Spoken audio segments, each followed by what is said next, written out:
What's going on, guys? Welcome back to the Gaelic Gridiron podcast. We are now just 2 months away from the return of high school football to Ireland, the Global Ireland Football Tournament, of course, taking place on August 23rd, the eve of the Aer Lingus College Football Classic.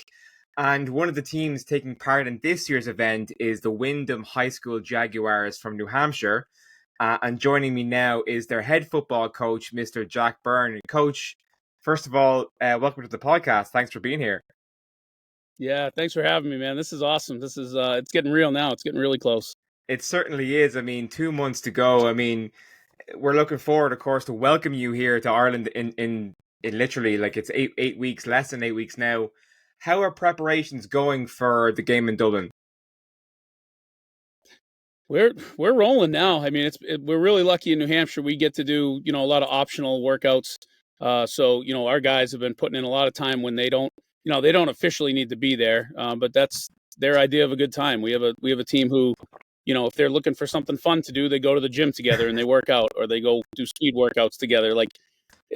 I'm sure they play some video games and stuff, but their idea of a good time is playing some football and learning the game, or just playing together. And so their individual preparation is really good. And then we just finished school a couple weeks ago, so now we had a camp the first week after school. We had a quick offensive camp, and now it's just sort of informal installation periods. Little mini practices that aren't really practices. We just we get used to the equipment. We invite everybody. If a kid has a friend that wants to maybe join the team, they jump in.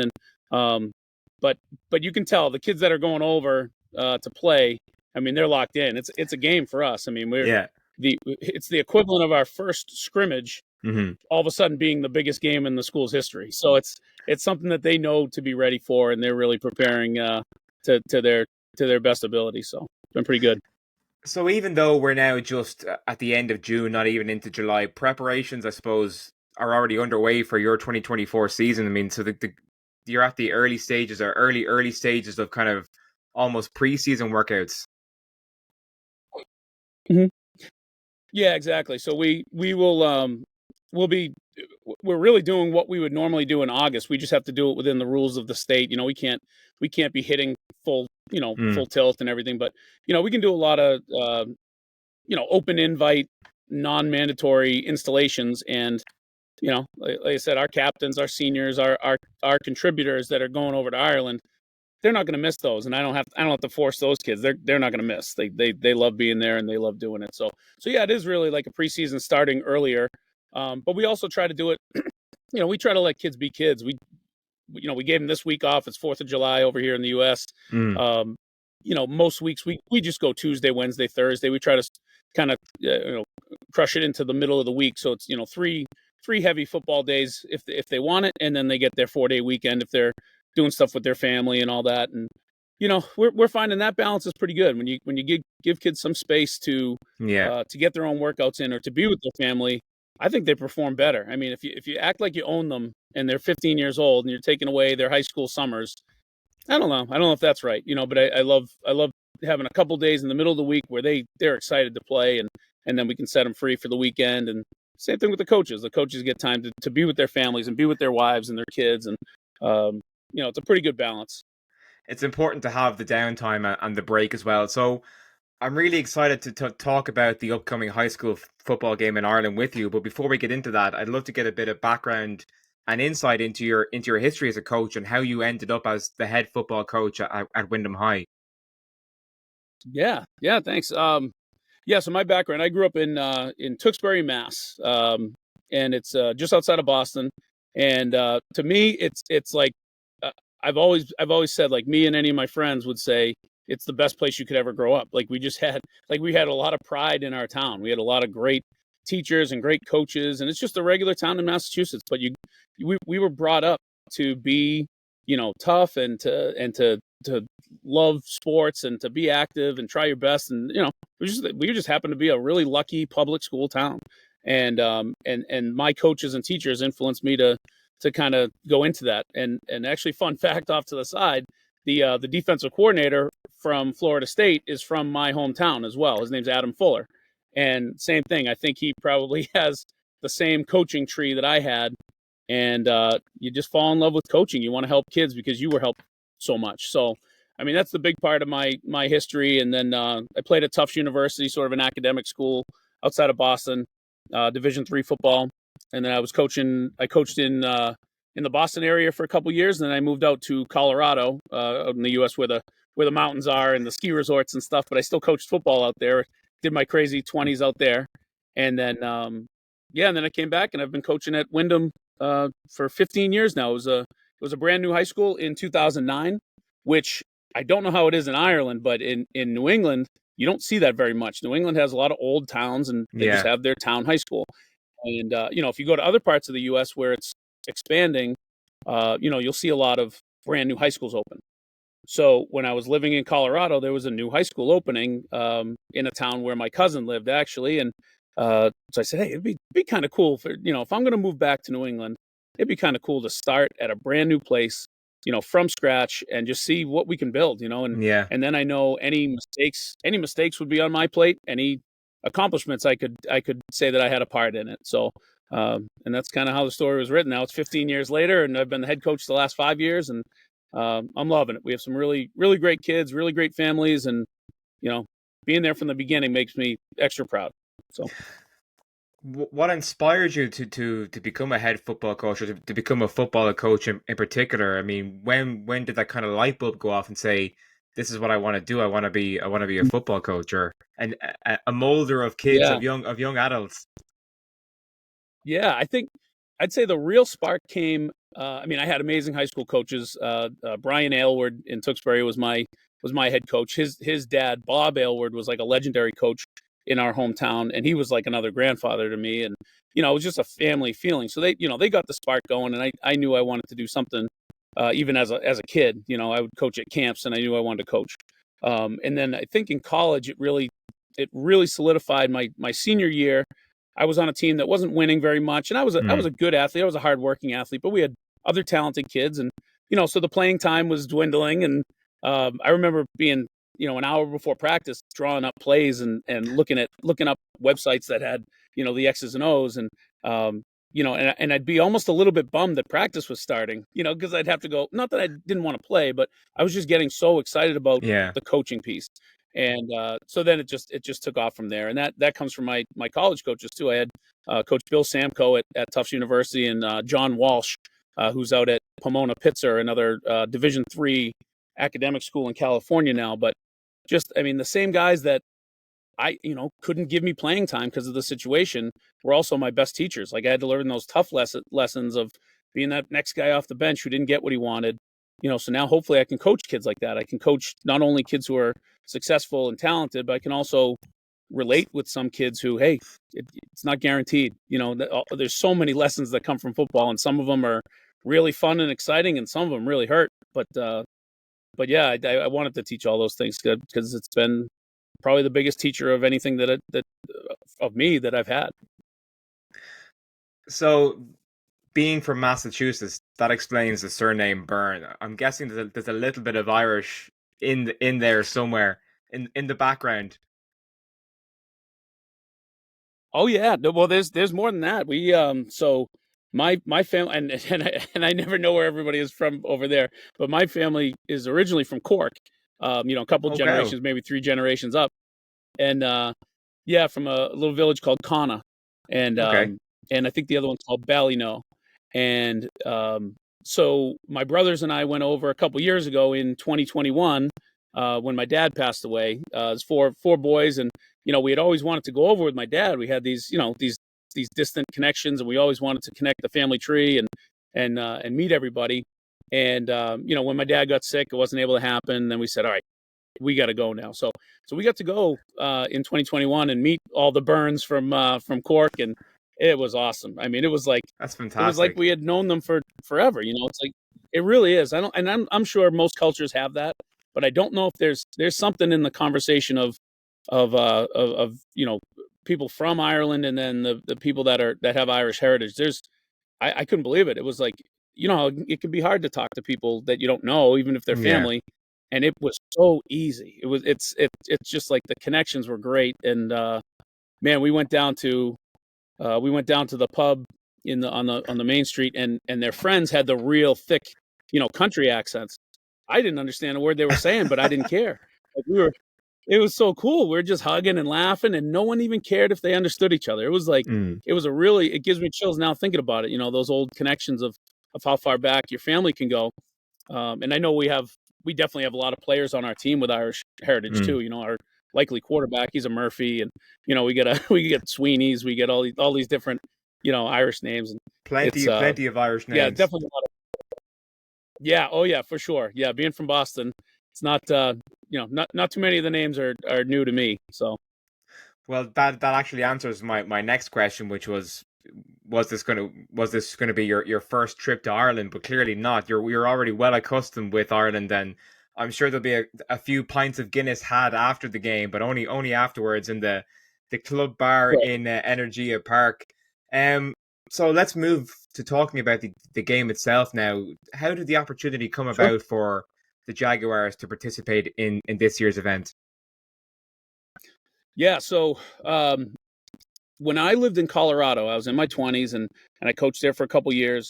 We had a kid who was just like one of the most interesting people I've ever met in my life. Even as a high school kid, I was like, this guy's going to turn out to just be an interesting guy. He's a worldly guy. He takes risks. He just goes for it.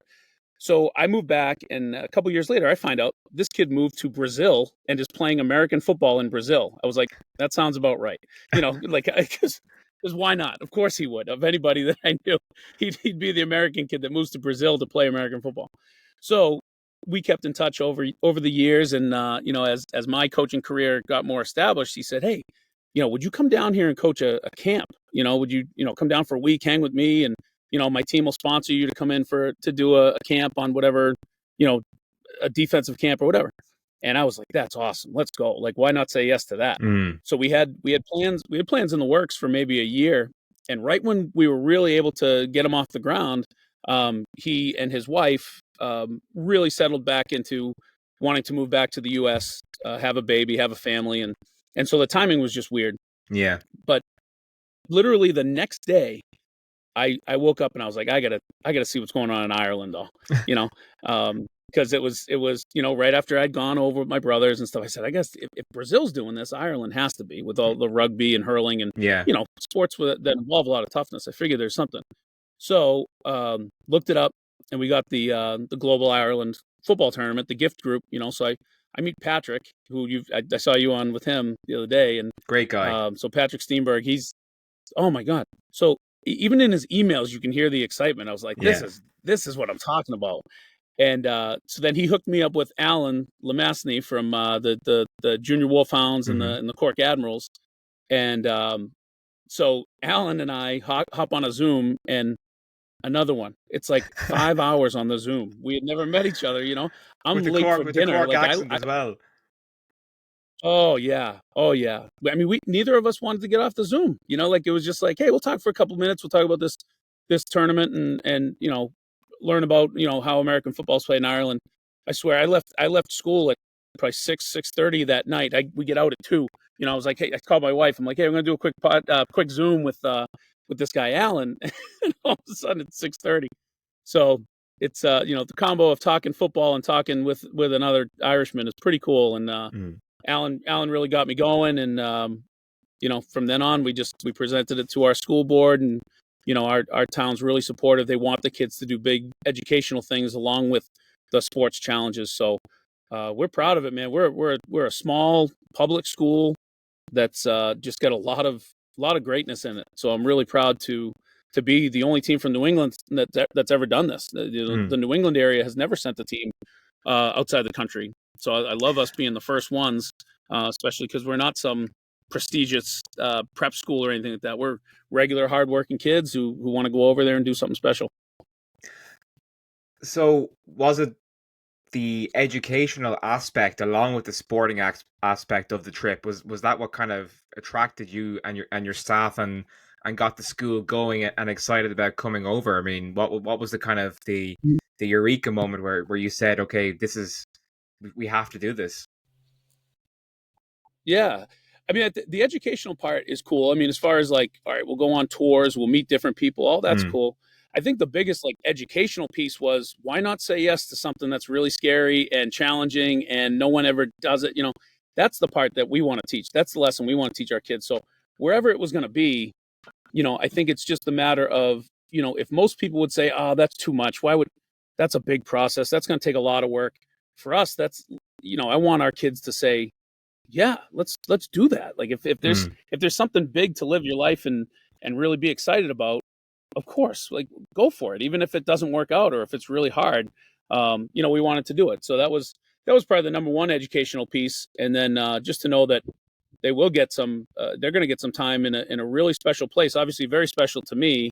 But like we said, how many families from the New England area have a connection there? I think that's going to be really cool. And I mean, I get some guys that have, obviously other heritages, but they're really excited. One of our captains is, I think only 1 or 2 generations away from Greece. They came over from Greece. And he's like, I don't know anything about Ireland, but let's do it, and we're just excited. It's going to be really cool. You mentioned there that Windham High is going to be the first school from New Hampshire to do this, to play a game internationally. I mean, that must be pretty cool and special to be the coach at the helm of such an undertaking. Yeah, it's exciting. I mean, it's I think the longer I do it, the more I want the kids to get the attention for it. I mean, it's pretty cool for them to be the ones playing in it, and I'll do the party planning and try to make the right calls and set them up to win. But yeah, I mean, I think it's more exciting to teach younger kids to take some risks and to go for it. Like that's the part that gets me fired up. Like I really don't need the attention of like, wow, I'm the first coach to do this. Like it doesn't need to be on my resume, but to give kids that example of, of course we're going to try something hard and give you guys whatever we can. That's what we want to do for sure. So, and I really do think, not just New Hampshire, I'll have to look a little bit more, but I don't think any of we have some pretty prestigious prep schools and private schools in New England. It's a very educational region of the country. And I don't think any of them have gone. Unless a team snuck up to Canada for a game or a team played down in Mexico, but I don't think they did.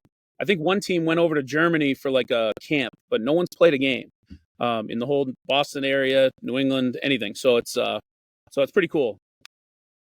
It certainly is, and your opponent on August 23rd for the Global Ireland Football Tournament will be the Maclay Marauders out of Tallahassee. Of course, being the fact that if Florida State are playing the next day, we have to have a Florida team. So have you started scouting the Marauders yet, or is that for later on as the game draws closer? Mm-hmm. I mean, our style, first of all, is always taking care of ourselves first. I mean, we try to develop multi-sport athletes who are doing other things. They're very good in the weight room, very good speed-wise. So we try to make it so much about us, but at the same time, we've had a great relationship. So Jason Colley and I have been talking on the phone every couple of weeks, just checking in on each other. And, we want to make it a great experience for both teams. So, we've sent some clips to each other. We've sent some game film, and it's awesome because the styles are so contrasting. I mean, they are definitely a warm weather Florida team. A lot of slinging the ball around, spreading the ball around. We're New England, ground and pound, triple option. It's going to be cool. It's going to be really great. And we've said, hey, we do not need to be best friends. The kids don't need to be best friends. But hopefully, there's a respect the whole way through where, right after that game, I'm hoping we sit together and watch those next 2 games and they make some buddies from Florida and they learn to respect someone from a different part of the country and see that we're not that different, and we're not that different from the people in Ireland or England either that are over there, You just got to hang out with them.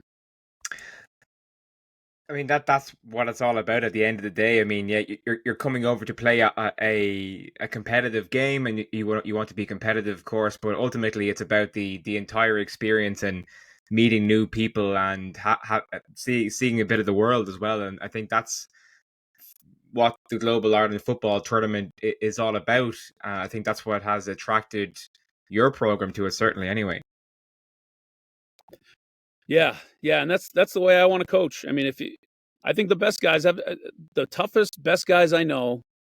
They know how to turn it on and off. If you can't turn it on in a game, then you got to work on your toughness. But if you don't know how to turn it off and shake somebody's hand and enjoy what you're doing and realize that the fact that that opponent has also worked really hard and put in a lot of time to be your opponent and give you a challenge that you can learn from, for you not to respect that, that's not really my style. I want it to be something where you can be both. I can be your rival, but without you, I can't get the challenges that I need to make myself better.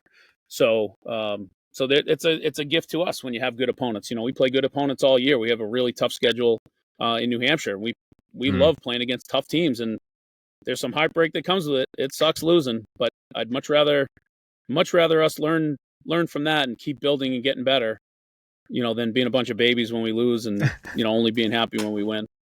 So, talking about you mentioned tough, heartbreaking games there. It seemed like a tough season last year for the Jaguars with the schedule you had. So obviously you're going to have you're going to have a great test in Ireland, but then at the end of the day, it's a bit of crack. It's a bit of fun, but you're going back then the following week straight into your 2024 season. So can you talk a bit about the expectations for this season and what would you hope to achieve?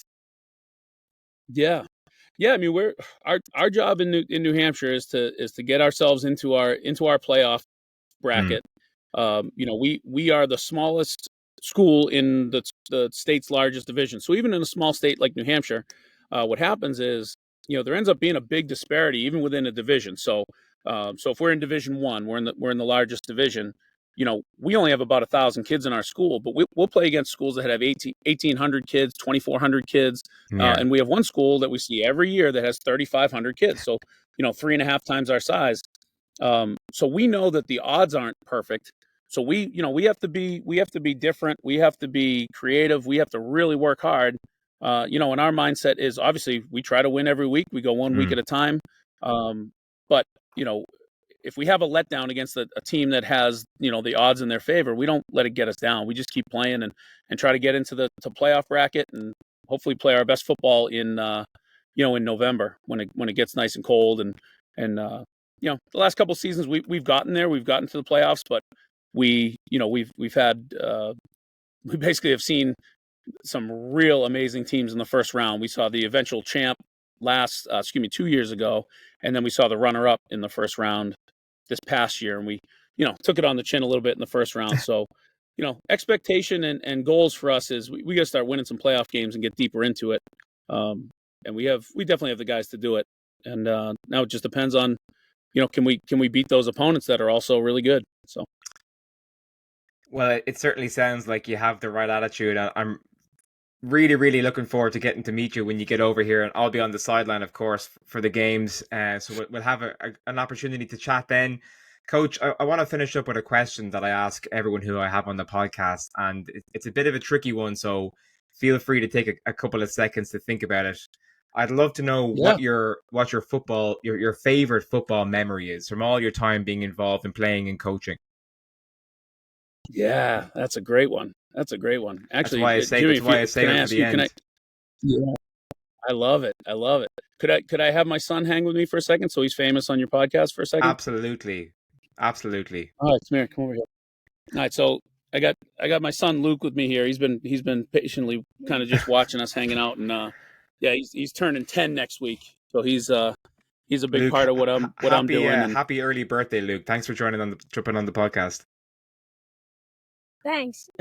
So, yeah, best memory for me, I'd say probably my senior year of high school with all my friends that I grew up with.